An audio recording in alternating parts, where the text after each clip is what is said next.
So you started dancing professionally back in 1994, 1995. So Yes. it's been more like 20 years of experience. What artists you have danced or worked for in this 20 plus years? These 20 years, I've worked with many artists. I wish I had my resume in front of me. I know you forget all Yeah, of them. I forget sometime, Wow. and because I worked with so many for so long that my agency sometimes tell me not to go too far back Okay. because Yeah. it dates you. You know, Yeah. sometimes Yeah. people want the new choreographer type of thing, but my list of I mean, my list of people that I've danced for and choreographed for. Let me try to start back then. Okay, so MC Hammer, um, Before Dark, that was a R&B girl group. Okay. Wow, I'm getting blank. I choreographed for Teddy Riley, Okay. Blackstreet. Blackstreet. Wow. Yeah, Blackstreet. Next. Okay. Wow, I'm a Sunshine Anderson. I'm going up the ladder. I'm trying to think as quickly as possible. There's so many. I did Ludacris. I choreographed for Ludacris, LL Cool J, Yin Yang Twins, Jules Santana. Wow. I did the movie Honey. I was one of the choreographers, like 8 of them. One of the choreographers for Honey. Oh, I'm jumping. I'm missing some things. But what else? Oh, I did Taking the Stage from MTV. That was an MTV series.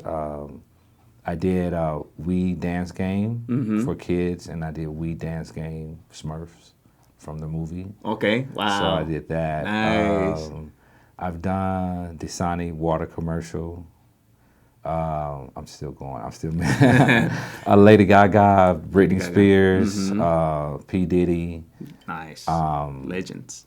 Yeah, a lot of amazing people.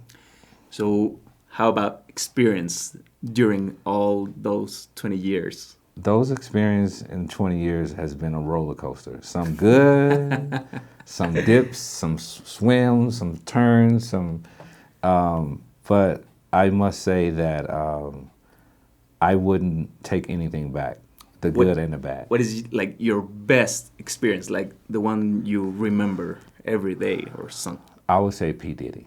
Wow. Why? Yeah, P. Diddy is the one that I really enjoyed the most. One is because I was assisting another choreographer. His name is Jamal Sims. A legend. A Yes, legend in yes. choreography. You should check him out. Jamal is amazing. I was so thrilled and honored that he asked me to assist him with Diddy. But Jamal was so busy doing Annie and doing so many other movies where he was like, Kennis, this is yours. I'm out. And I was like, what do you mean? So he kind of put me in charge of that tour. So I was responsible for, making sure that the dancers were right, the choreography was right, going on tour actually with Diddy, and I had control. Wow. So that was a big Breakthrough. It was a big breakthrough for me, and I was so nervous. This is Diddy. This is a legend. You know what I mean? And he's known to be mean. So I mean, I had so many things going through my head, but I went in there and I did it. It was difficult. It was challenging, but I got through it, and it was one of my best experiences.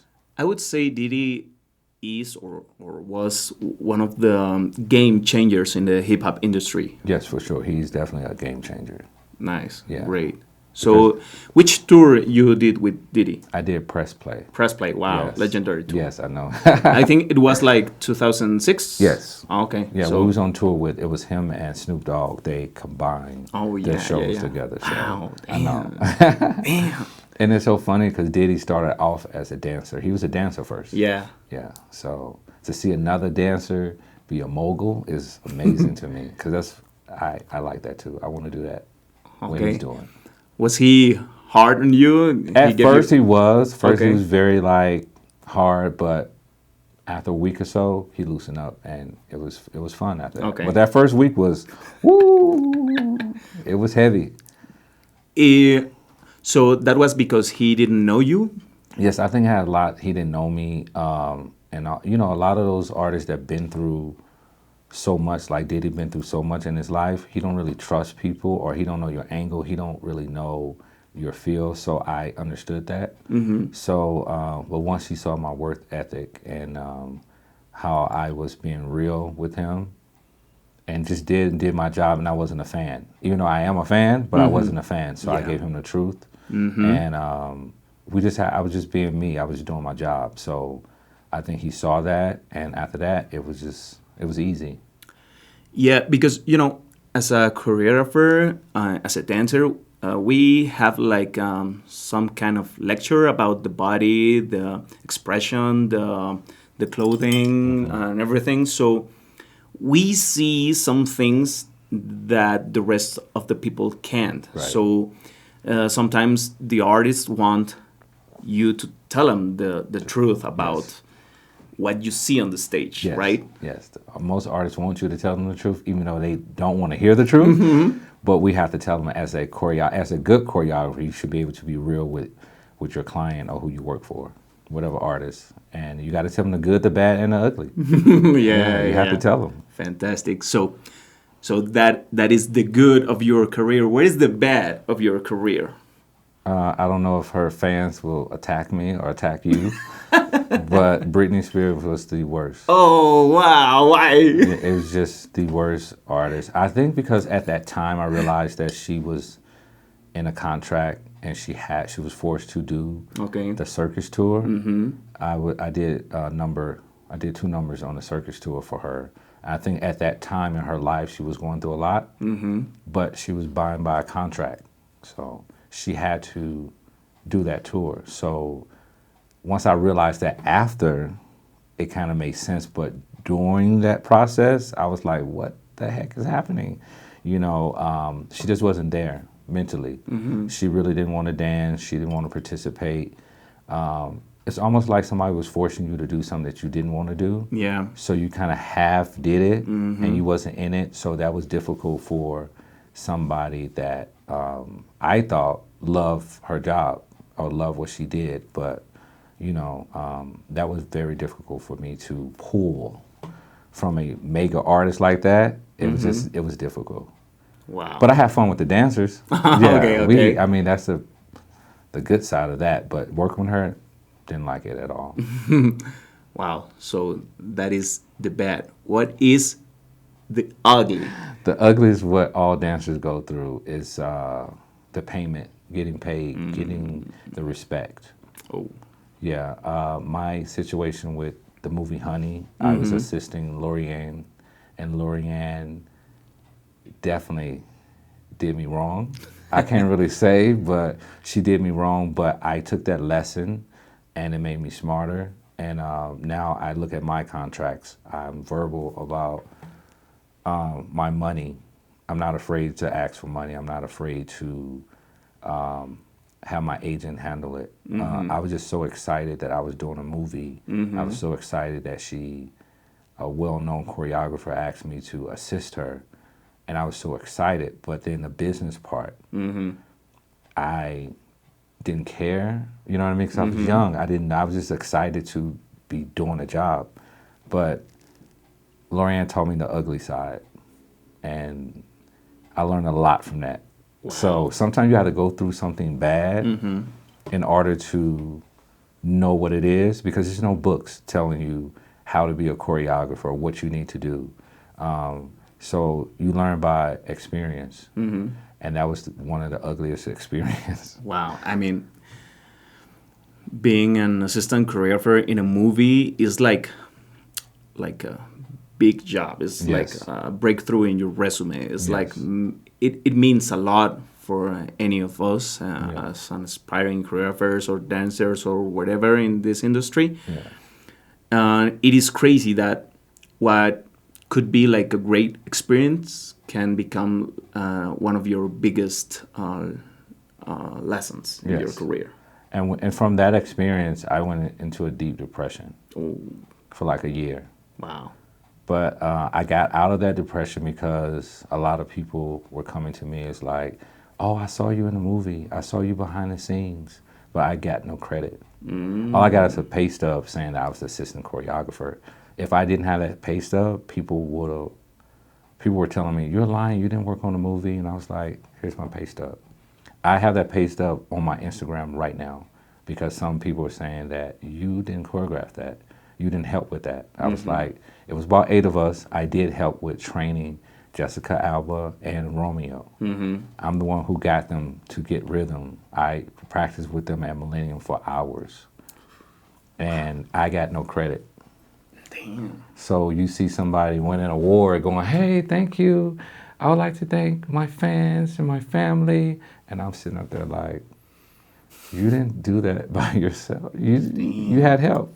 So that put me into a deep depression, but I got out of it. I learned my contracts, and this made me stronger and harder. Great. Aquí hay una lección muy importante para todos. A veces como artistas, pues nos dejamos llevar por la emoción. En este caso, pues grabar una película, dices, no inventes, y con artistas y todo. Y esa película fue bastante importante en el mundo de la danza. Yo creo que fue la primera porque fue anterior a las de Step Up y todos esos rollos. Bueno, no la primera porque en los 80s estuvieron las películas de Breaking y ese tipo de películas, pero en el 2002 sí marcó una época muy importante para los artistas de este nuevo siglo. Y que te ofrezcan un trabajo así y asistir a una coreógrafa súper importante, pues sí, te llena de ilusión y de muchas emociones. Entonces, no te dejes llevar por las emociones, no te dejes llevar por tu pasión y siempre revisa los contratos. Lean sus contratos. Cada vez que te digan, mira, sí, te voy a dar esto y lo otro y que no sé qué, y la super película del mundo y la manga del muerto, lee los contratos, lee las letras pequeñas para que no te vean la cara y no tengas que aprenderlo a la mala. Okay, Kennis. So we're getting close to the end of this little interview. Okay. Hope you're enjoying it. I am. I just want to know 2 things. First, what are you doing right now in the industry?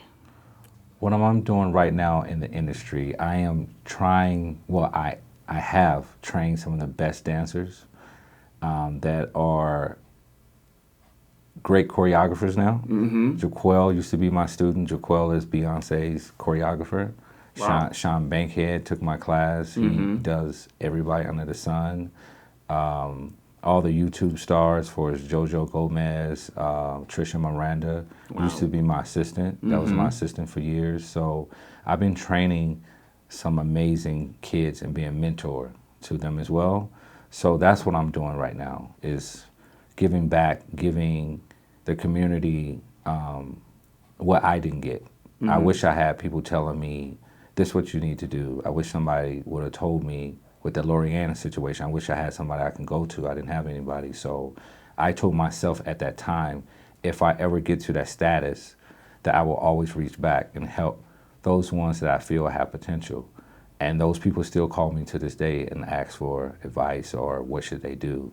And so I'm honored to have a dope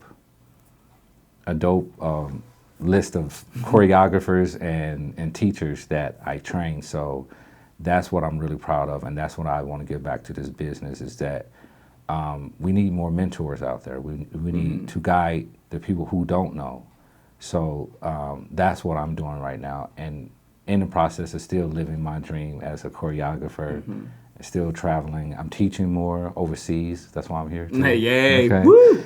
So I'm with Hip Hop International. I'm one of the elite judges.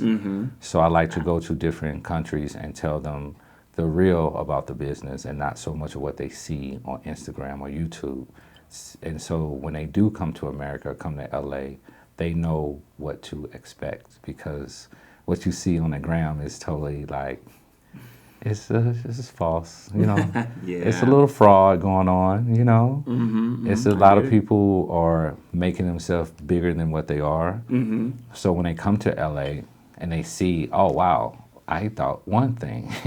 So I'm the experience. That's what I want my generation or anybody that's under me and this new generation to get, and I want to be that, and I'm doing that right now. Okay, wow, fantastic. So you would say that it is very important for any aspiring dancer to get a mentor. or get in. Yes, I think so. And I know it's hard because some teachers and some choreographers are very close to anybody. So you have to just be in that community and know what teachers and what classes to take. And then once they see that you've been consistent, then they may pick you up as one of their, kids, you know. It is hard in LA because everything is so cliquey. But if you could get a mentor, that would be great, but it don't come that easy. Like even the kids in my class, the kids that I mentor now, it didn't come easy. They had to work for it. And once I saw that potential in them, that's when I approached them. But I get kids ask me all the time, I know you help such and such, can you help me? And I'm like, I don't know you. You don't take my class, so how can I mentor you when you don't train with me? Yes. So some people absolutely. want the perks, but they don't want to work for it. So for how long do you think would be like okay for any choreographer or teacher in the industry to mentor an aspiring dancer? I mean, It's really no time limit. To me, it's like once you're a mentor, you're always a mentor. I know if I wanted, if I needed to ask Jamal something, I know I can call him. So, yeah. Ok, bueno, tuvimos un pequeño problema técnico y tal vez se cortó un poquito la última pregunta, la última pregunta que le hice, pero creo que sí quedó más o menos la idea clara acerca de lo que implica tener un mentor y de que obviamente no vas a conseguir que alguien te aconseje si nunca entrenas, si nunca tomas sus clases, ni nada por el estilo. Entonces, aquí les puedo hacer un comentario muy a título personal. Cuando yo me fui a Los Ángeles, la verdad, sí fui como bastante orgulloso, también por una situación similar a la de Kennis, de que mi familia no estaba muy de acuerdo en que yo me dedicara a bailar y todo ese rollo. Entonces te pones como en un plan de, pues lo voy a hacer porque lo voy a hacer y lo voy a hacer por mí mismo y todo ese rollo, pero pues, como dicen por ahí, ningún hombre es una isla y no podemos ir por el mundo completamente solos, siempre vamos a necesitar la ayuda de alguien. Entonces no tengan miedo de acercarse, no tengan miedo de preguntar algo, siempre y cuando ustedes ya hayan pagado, entre comillas, como una cuota. O sea, si te acercas a un profesor es porque has estado entrenando con él, te ve constante en todas sus clases, que le echas muchas ganas y entonces se abre la posibilidad de que puedas pedirle un consejo de vez en cuando y poco a poco te vayas acercando más hasta que llegue a convertirse en un mentor para ti. Siempre es importante seguir los pasos de alguien que ya ha estado en donde tú quieres estar, porque no sabemos qué hay allá afuera y llega a ser bastante complicado este mundo cuando no sabes a lo que te estás enfrentando. En mi caso en particular, pues sí, o sea, tuve bastantes retrocesos precisamente por no acercarme a alguien, por no buscar ayuda, simplemente por un tonto orgullo, por decir, sí, lo tengo que hacer por mí mismo. Entonces, ese es un consejo muy a título personal.